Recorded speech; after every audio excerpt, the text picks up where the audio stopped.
in. I think it says you're live. All right. Just refreshes there. All right, guys, welcome to our first live stream.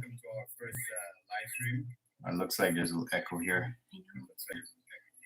Let me know if you can hear us. Or you know what?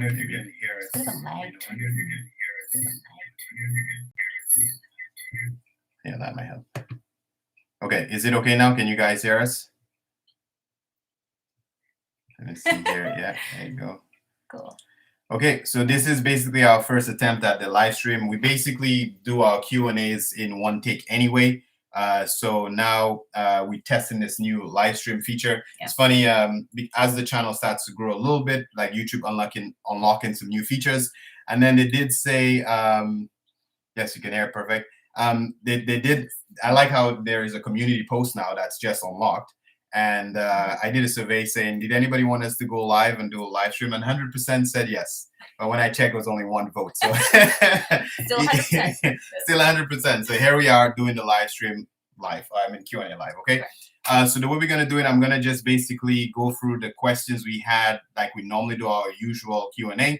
And then if you here, I see one buddy here, thank you. I'll answer your questions if you have any questions after. And then keep in mind that this will stay on the channel. So even if you're unable to join us live, you will have access to this video anyway. So the first question here, we're going to talk, where is it? Let me see. Go for it. Let's talk about the sublease. Yeah. So if I sublease, so this is about your dealer premise if you're opening a new dealership. So if I sublease an office and front parking of a warehouse unit to open up a used car dealership, I understand that you need a preliminary project review for business license and municipal permit. If the office is sectioned off from the rest of the warehouse, do you think it will be you think it'll get approved? Any idea on how I can get a site plan and survey if the landlord does not provide it? Okay. Right. So yes, it should be. So again, OMVIC, it's not. It's. I think this is more of a municipal question. Like it's more about the city. Well, I'm not sure what city you're from, but I know just in Toronto, the city of Toronto would have to basically approve how you sectioned off the property because you have to make sure that it's okay with whatever zoning laws and all that stuff. OMVIC more is. So yeah, so OMVIC will approve it if the city approves it, and all OMVIC cares about is that you have customers can find you. So your signage is outside, you know, it's posted permanently. If it's a shared location, you have the office. You have to have a lock office where you have the customer files separately. These are the things OMVIC care about. Exactly. And then when it comes to the partitioning of a shared space, then that's more of a city question. So you'll have to go through that process anyways. You'll have to apply for your permit to operate there. So at that point in time, the city office will tell you, you know, should also refer you to where to find the survey because I'm pretty sure, if I'm not mistaken, right, Neil? So you're talking about the second part, right? The survey, yeah.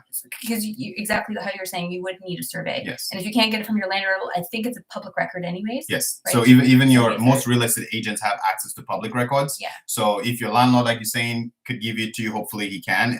If not, get a real estate agent will give you access to that. And where you register your municipal license, the downstairs has a location that they have a spot. It's in the same facility. Yeah, that have all your zoning, and they have like surveys. You might have to pay for it, but it's easy to get. But it's in your licensing office. Does that make sense? Yeah, exactly. Okay, so let's move to the second one here. We're talking about as-is vehicles now. Okay, so if you sell a car to a customer as is, and clearly state you don't guarantee the condition of the car, are you free from the customer complaining to OMVIC, or can the customer still give you problems with OMVIC if the car has issues that you didn't even know about?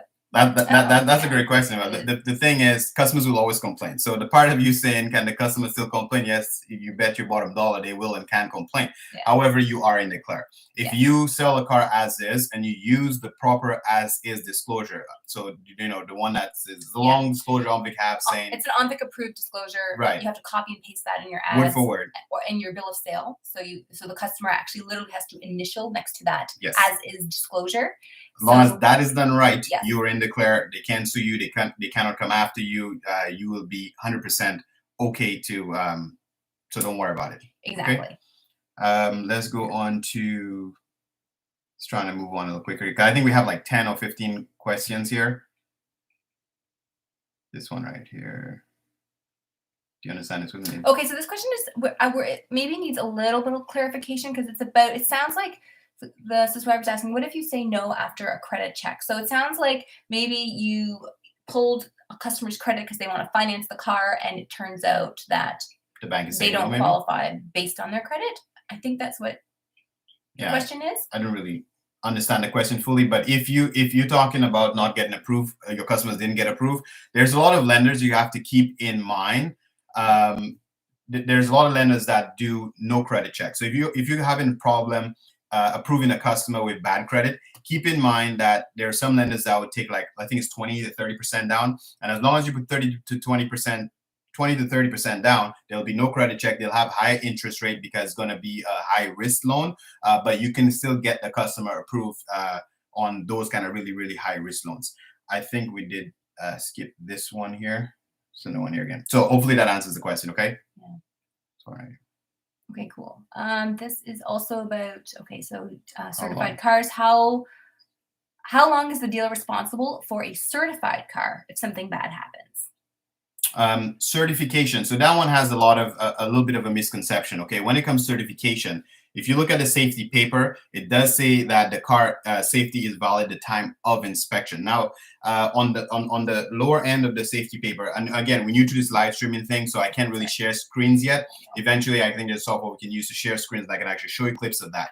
But if you look at a safety paper, the paper is valid for 36 days. Okay, that means when the shop signs a safety for you, you or the customer who paid for the safety have 36 days to transfer the car and use that paper. If 36 days go by and you did not use the paper, you need to re-inspect and get a new paper. So that's what 36 days is. So it doesn't mean that you are guaranteeing the car is going to last or is safe for 36 days. So that is just Or in other words, you're not saying, oh yes, your brakes are going to last for 36 days. That's right. It's not guaranteeing that. It's just the paperwork that is guaranteed for 36 days to do the registration. Yes. To transfer the car. But then the point that you need to realize is there's two paths to it. OMVIC is telling you, however, when you sell a car, it has to work in a reasonable amount of time.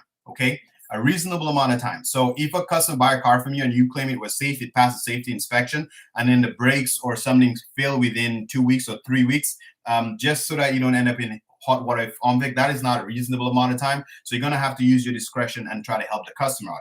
The second part to it is MTO is like the police of safety. Okay. Right. Now, though a lot of those MTO officers are actually licensed mechanics. So if you sell a car certified and something fail on the car, let's say a ball joint, control arm, something fail on the car, and the person reports you to MTO, if MTO investigates and realize that that type of damage could not have happened like in 2 days, like, you know what I mean? It must have been existing before the inspection. Maybe you guys missed something. You could still be held reliable. So for me personally, even if the safety paper says 36 days, I like to just tell customers that no matter what, you buy a car from us, anything go wrong within 30 days, I will be responsible in terms of safety wise. Come to my shop, I'll fix it for you, just to give them the peace of mind. But it's a kind of gray area. There's no black and white saying you do a safety and you're responsible for 30 days or you're responsible for 40 days. There's nothing like that. But you got to use your discretion. Okay. And also, I just want to add to that OMVIC. So when OMVIC, if let's say the customer does complain to OMVIC is there initially to mediate, right? So OMVIC will say, hey, this is what happened. What's your story? And they will basically lead you to what you need to do. So they're not there to give you a fine right away or, get you in trouble. They would explain, this is the situation, and please, the customer has a point for X, Y, and Z. For these are the reasons, and you need to take care of it, right? So, and then it's up to you, and you can either comply and say yes, okay, I will take care of it, no problem, right? Or if you say no, then that's when it gets escalated to like, okay, well now you're going to be put in front of it gets more serious, and then maybe you need a lawyer and all that stuff. And most times it's more expensive than fixing the problem. So if OMVIC ever gets involved, the cheapest, even if you are in the right, okay. The cheapest way is normally to just comply and try to satisfy the customer and move on to the next car deal. Okay, just put that headache behind you and move on. That's very important because OMVIC can make your life very miserable. You don't want them against you. Okay, just keep that in mind. Let's move on to another one here. Is there a maximum limit that these lenders provide? Okay, so this is talking about dealer floor planning and wondering if there's a maximum limit, I guess. I know of coverage. personally of a dealer with next year finance who has north of $1 million on that line of credit. Okay, so you could get a lot of money from those lenders, but you know, like I always tell people, I caution you how you use that money. So you can get million from AFC, million from next year, so $3 million easy you can get. But if you have enough inventory or such a big dealership, because it will be very hard for AFC next to give it. You're going to have a good track record. Okay. Now, if you could already qualify to get that much money from AFC next year, you should have a little bit of business track record. So I really recommend that you try to work with your own bank and get a line of credit at that point in time, because it will get very expensive to use that kind of money with AFC next year. Okay. So if you qualify for that type of big loan, your bank will definitely give you cheaper some money. 100% cheaper money. Is it possible for a dealer to get multiple dealer plates? Yes. So even for a small dealership, you could have 2 plates. There is no limit to it as long as you pay an insurance for it. Obviously, the more plates you get, the more expensive your insurance is. And you know, if you have a dealership with 3 cars in stock and you want 10 plates, then obviously that looks dodgy. You're gonna get yourself. You're gonna have to answer some questions, right?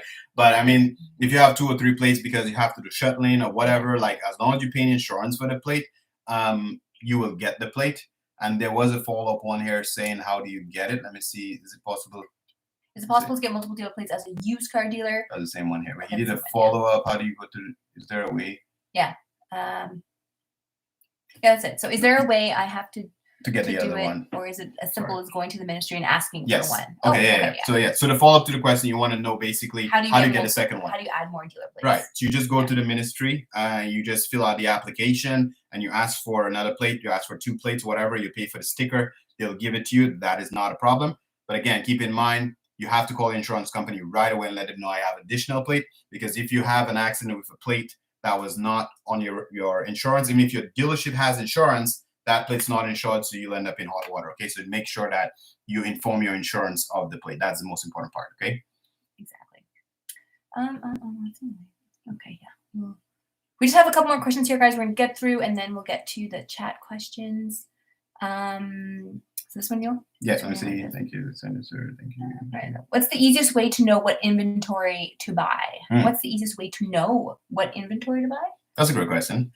Depends on what you want to get into. Okay, so if let's look at a different scenario. If you don't have banks yet, because you're a new dealer, then you don't want to be buying too many new cars, because obviously people buying cars now for 20 grand or 15,000, they may require financing. If they require financing, you can't help with the financing. What's the point of trying to get into that type of business? If you have a little bit of mechanical background, or you know some mechanical shops you can partner with, then you want to buy cheaper cars that may have mechanical problems that you can buy for cheaper and then fix it.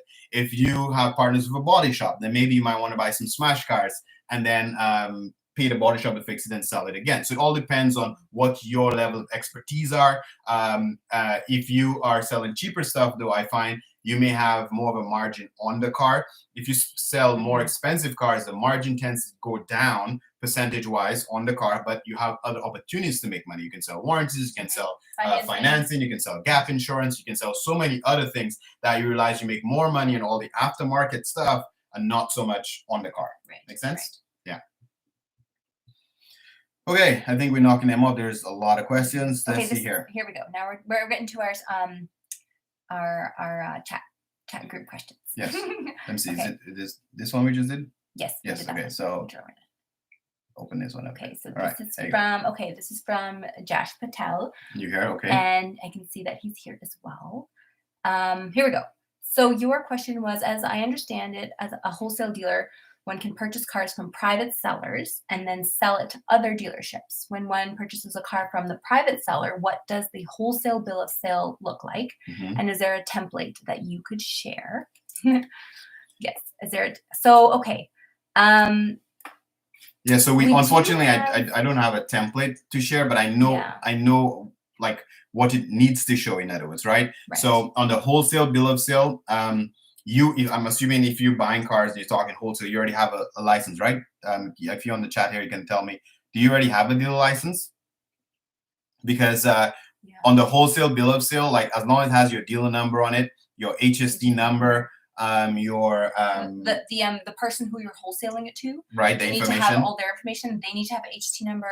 Okay. Okay, not yet. Yeah. That's fine. Okay. So your bill of sale just need to reflect all of that information. So when you get it, we can probably keep in touch. I can show you a little bit more what you need. But basically, all of your information, obviously the person information you're buying the car from, their VIN number, year, make, model, it just needs to show all of that information. Like it's we probably get a template soon that we can, according to us, this gets a little bit more people here. You know what? Actually, you know when you buy cars from Odessa, right? That's an example of a wholesale bill of sale. Yes, but they would have to have. That's what I'm saying. If he had one, if he had a license, I guess he would have seen what it looked like. But yeah, basically, as long as it has all the car information, all of the person you're buying from and your information, it will be good. It does also require there's a bunch of required disclosures on a wholesale bill of sale that I think also applies. So like you don't need a car proof or car fax, but there's a bunch of disclosures like, has it been in an accident over $3,000 and has over $3,000 damage estimate? Does that make sense? Anything over $3,000. Anything over $3,000 in an accident or should be disclosed. There's all these little disclosures too that are required. So it's actually very similar to the retail, the customer, like the. But a little cleaner, a little less stuff, because you got to also remember that you buying a car from a non-licensed person, you're buying a car from the private person. They're not going to be that honest, okay? So you have to just do more due diligence in terms of getting the Carfax to know, because when you're about to sell that car, you have to know all of those disclosures. Generally, private sellers may not give you all the information on the car. Exactly. Okay, you had a couple of follow-up questions. Yeah, and actually, I just want to talk about this too, because if you're registered as a wholesaler, are you able to purchase or acquire a vehicle from individuals? So you mean like just private sellers, right? That's so right. Yes, you can. So you can totally go on Kijiji and buy your neighbor's car and then sell it to a dealer. Yeah, that's kind of like what we're saying. Yeah, you're right. So I'm just making sure that on the same page here. Exactly. So you can definitely do that. You type yes here. Okay, we're trying. Just making sure this works. Okay. Exactly. And pause. When you do that, if you're a wholesaler and you're buying from a private person, right? You don't have to give them any fancy bill of sale. As a wholesaler buying, no, it's a private sale. So it's a private sale. Just you just sign the back. They sign the back of the ownership, they give it to you, but you got to make them sign something that they sell you the car, right? So that's what we're talking about, a wholesale bill of sale. It's a very generic wholesale bill of sale. Is one where, like I say, just have the information, your information, the price of the car. Disclosures is not really a big thing because they're not going to tell you for private sales. Both of you sign, and really that's it. It's not really end of the world. I think that was a great question he asked about HST as well. Ministry. I think ministry first. Yeah, here we go. And when they purchase the car from the private seller, so if you're a wholesaler purchasing from a private seller, the wholesale dealer would then transfer or register the car over to their business. That's correct. Yes, you would have to. Yes, so you transfer the car that you purchased privately into your business name, and do they have to go to Service Ontario and transfer the vehicle just like as when a private buyer purchases a vehicle from a private seller, right? Yeah, so basically you do have to go to the ministry. The private seller do not have to go with you as long as they sign that bill of sale, as long as they sign the back of the ownership. You can go by yourself and get it done. Right. And the only difference there, you still go to the same Service Ontario. But the only difference is if you are a dealer, there's going to be a dealer designated line. So you're not going to take that long ass line now that MTO have goes all the way outside or around the building. You just basically going to go inside on a dealer line as long as you are registered as a dealer with that MTO office. You just go in, and within a couple of minutes, they will transfer the car in your name. Not a big deal at all. And your second follow-up to that question is about HST. So when you buy the car privately. Right. So when the wholesale dealer transfers the car to their name, do they have to pay HST just like a private buyer would? No, you don't. Okay. So when you buy the car privately, and then at the time of transferring to your business name, and then keep in mind, that's as long as you actually have the license, okay? Not being a private person buying the private car. We're assuming that you're a licensed dealer now. You bought the car privately. It goes straight into your name. You do not pay HST to the customer. Neither do you pay it at the ministry, to be very clear. When you sell it, however, you will collect HST. When you're buying a car, just on that same page, if you're buying a car from a dealer to dealer, since both of you have HST numbers, the dealer would charge you HST, even if you're a dealer too. You buy it from auction, you would pay HST. Only from a private person, you do not pay HST. Okay, makes sense? Hopefully that's clear. Yeah, I think that hopefully answers your question. I think we really browsed through those ones really quickly. So let's go to this one here. Let's go in the chat here and see what you guys want. Now we're in chat. So this is Owen asks, if you are registered as a wholesaler, are you able to purchase or acquire a vehicle from, we did that already. No, sorry, let me go back up. So what are your thoughts of Buy Here pay here versus a bank? Oh, so if you're offering your like using your own, I feel like we answered that. This seems like a very American thing to buy here, pay here. Most true buy here, pay here means it's the dealer money. Okay, it means that we have our own money. There's no banks involved. It's my car. You came, you gave me a deposit, and I set up a payment plan. If you say you pay me, $200 for the rest of your life, and it's 20%. It's normally loan shark type loans. It's very expensive, but the dealers make a lot of money. So if you have the capital to do that, then that's what that is. And basically, so it's very lucrative in a way if you have the capital to do it, and you also have a team of, because you have to make sure people are making their payments, right? So there's that whole aspect. I think we talked about that too, right? Like, and super risky because a lot of people are not going to pay you. So you need repo people. You need it sounds great, but the reason why interest rates are so high because the risk factor is high, right? And the capital cost to try to recoup some of those cars when people stop paying you, it's a pain in the butt. So you could make money, but it's a lot of headache. Okay, when you have the traditional banks, keep in mind when you use the word banks or financing, it doesn't necessarily mean just TD, BMO, RBC, all of the major lenders. You're going to have a lot of private lenders, which will be able to take care of high risk stuff for you. So you will still make money without trying to worry about the headache of repossessing cars. Okay, because even I've done it personally. I've given out cars on credit, and when people are paying you, it's great. But when people stop paying, the headache of trying to find people. I had cars that was involved in crimes, and the police asked me about this car. It's a lot of headache. You don't really. If you're new to this, I don't think you want to get involved in that. Partner with a lender. Well, that's a separate business. I feel like if you're going to use your own money, then you're a finance company, right? A leasing company. Exactly. So a leasing company, and that's a whole other kind of ball game. You know what I'm saying? So that's a whole other business model. And actually, there are dealers that look like dealerships, but they're actually not dealerships, right? And they're purely finance companies, and they don't abide by the same, like they don't have to post the price of a car because they don't follow, they're not under the same marketing guidelines. Technically they are, they think that they are they're under OMVIC guidelines, but they get away with it because they didn't advertise the price. That's what the trick is. That's what it is. So with OMVIC, when you advertise the price, you got to honor that price. But when they try to put themselves like a finance company, you can find the price of the car in Auto Trader, Kijiji, anywhere. They do not show the price of the car nowhere. So when you walk in and say how much for that car, they don't even tell you the price of the car. They want to pull your credit. They want to get you approved, and then they try to put you in a car and a payment. That's a different type of business altogether. It's not a traditional dealership. This one just popped up here. I think that's pretty much all the questions we had here. But you guys in here, it's a message. Oh, that one came out. If you got any other questions, we'll take it now, or we're gonna wrap this up.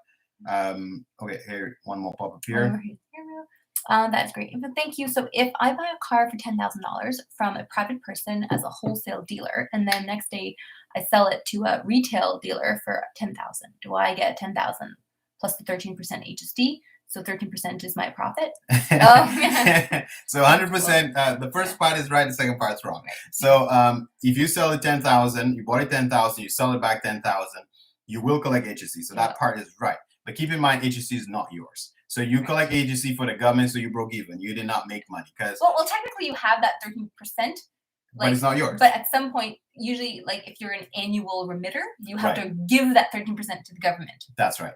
Now, if you basically can show your business had the equal amount of HSC spent, then technically cancel itself out. But the way I like to look at profits, the way I like to look at numbers is because you are licensed, you hold a HSC number. I never look at HSC. So I look at the price. So when I reveal my profits, you notice I talk about what I paid for the car, what I repaired the car for, and what I sold it for. And these numbers never include HSC because HSC is not mine. I collect it. And then I pay it when I buy something, but together they cancel each other out, and the difference is the government owned. If you can make the difference work in your favor, can have more HSC expenses than you collected, and that's good on you. But it's not your money, right? But great question. I like the way you think it. All right. Okay. Thanks so much. Okay. All right, guys. Were there any questions in here, Neil? That we I think did we just I browsed through those ones so quickly. I think that is all we had here. You did. While we double checking, you can just browse it. That was just more of like a While Anna's double checking to make sure we didn't miss anything, I just want to remind you guys, don't forget to hit the like, so YouTube could push this here. I think I have 5 people on here. So, if you guys hit the like button, YouTube will definitely suggest this even after we take it off live.